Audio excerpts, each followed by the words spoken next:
Good morning and welcome to Survive, Thrive, and Live Your Very Best Life. So today, our guest is Jen Rigley. Jen, I met through LinkedIn. She is a speaker and she talks about midlife women, their challenges, and how to get past them. And she has created something very special that she's going to share with you today. So, Jen is a business consultant. She has a background in sales and marketing. She's the handled chief of staff roles and program management for pharmaceutical and retail companies. Her clients have included Novaks, Bristol Myers, Squibb, Sam's Club, Walmart, Home Depot, Meet Johnson, and Con Nast Media. She's an inspirational speaker, a best-selling author, and a woman's empowerment leader. Right up my alley. Her focus is helping women rediscover their happiness, especially after challenges and trauma. Welcome, Jen. I'm delighted to have you here with me today.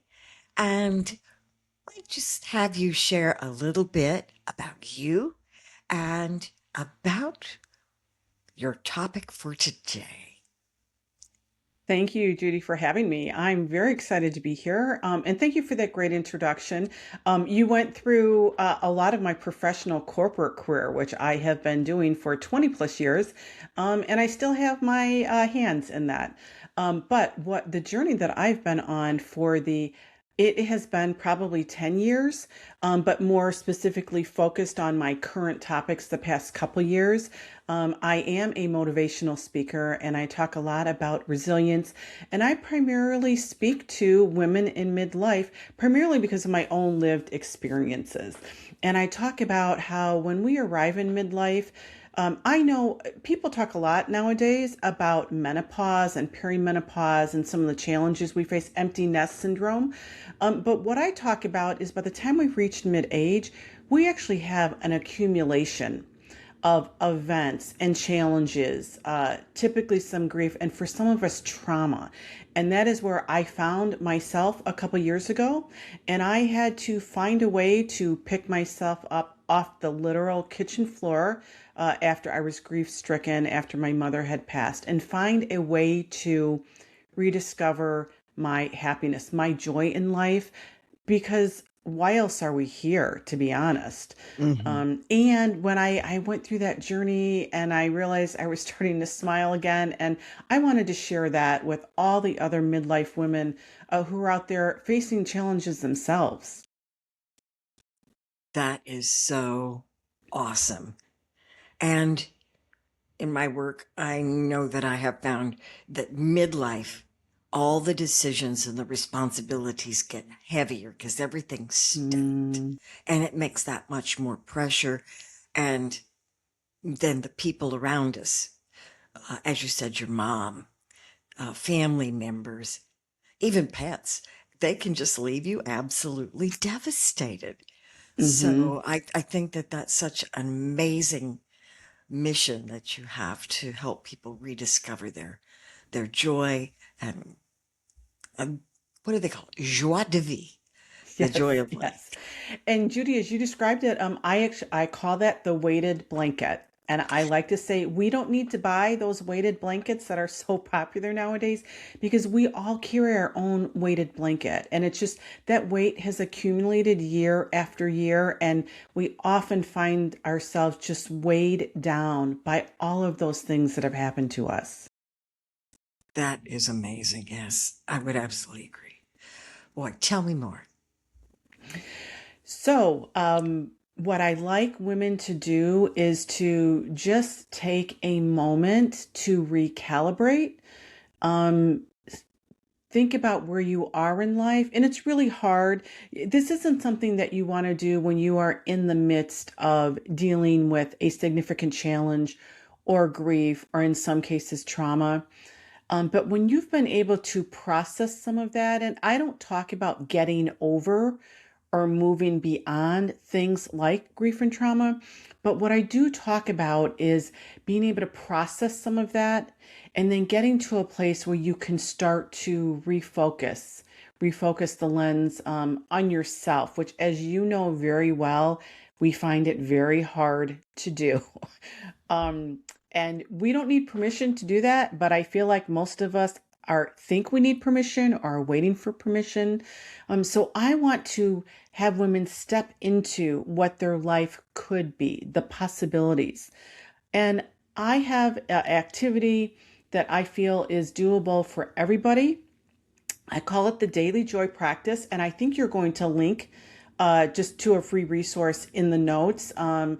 I like to just share this with everybody because it really can be a life changer. I call it the Daily Joy Practice, and what it is, if you could envision a triangle with three sides. And I encourage women, I really want them to be able to devote 3 minutes a day to this practice. And honestly, Judy, because I used to hear you have to meditate for 30 minutes or you have to exercise for an hour. And I was in a place where just even those things felt overwhelming. And I was putting shame on myself because I could not do those things. I couldn't get those things done. So I've created this practice that's just 3 minutes a day.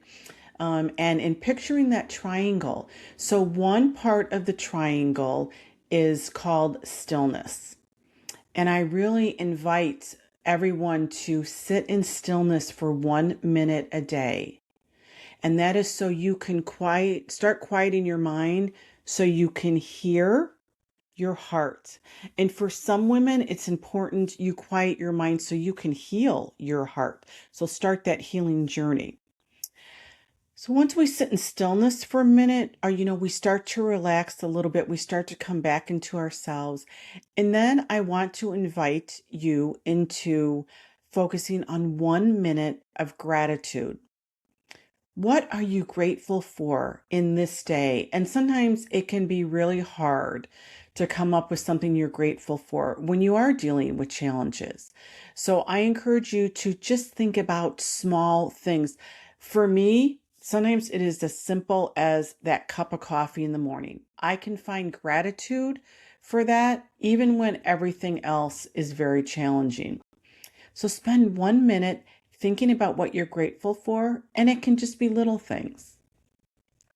Then, if you think of the third leg in the triangle, it's all about, let's see, we've had stillness, we've had some gratitude. Now, I invite women to think about their intention for the day.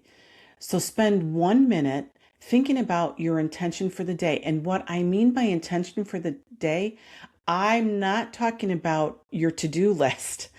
I'm talking about your to-be list. How do you want to show up that day? Whose life do you want to touch? What relationship do you want to focus on or deepen? What connection do you maybe need to reach out to? So think of it more about your intention for that day, not about your to-do list. Wow. That's that's an interesting uh, switch. And it helps us put a little bit of focus on us, the person, rather Yes. than performance.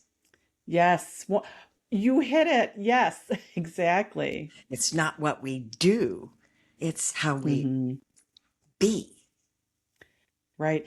And I talk about it as the daily joy practice because if you do this daily, and again, it's 3 minutes a day. So I feel like Hmm. that provides an opening for every single one of us to step into this practice.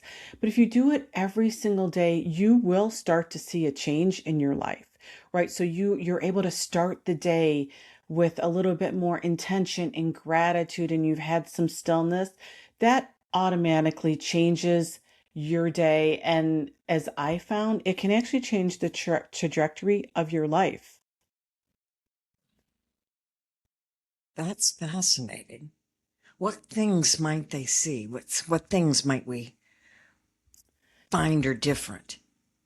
So, one of the things I feel is most important, and you actually mentioned it, is coming back into ourselves, thinking about ourselves, what's important to us. What I want women to do is start down that path of, my ultimate goal is helping women rediscover happiness. Mhm. And that's a pretty tall order. This lets you do it step by step, day by day. So just starting with that little bit of stillness, when everything out here is chaotic, you've had just that little bit of stillness. It just starts to reset. It really resets your whole energy, how you show up in the day. And then I think we all know that having some type of gratitude practice is important and can be important. But I make it simple. So you don't have to worry about, oh, I have to go buy my journal before I can do it. But bringing a little bit of gratitude to yourself every day just starts that process of, oh, there is some goodness out here. And then intention for the day just lets you know by the end of the night, you can look back and think about, and maybe you didn't accomplish everything you intended to, or you didn't meet, your intention for the day, but you go to bed at night knowing, okay, I thought about how I wanted to show up and I made a little progress toward it. That is so eloquently said. I'm enchanted. So, I think you're going to provide me some links, and we'll stick that in the show notes. And if you want to make connection with Jen, you can visit her website at jenwrigley.com. And I will put that in the show notes. But fascinating woman. And I hope to have her back again and share some more things with you. Thank Thank you, you Judy. so much for being here, Jen.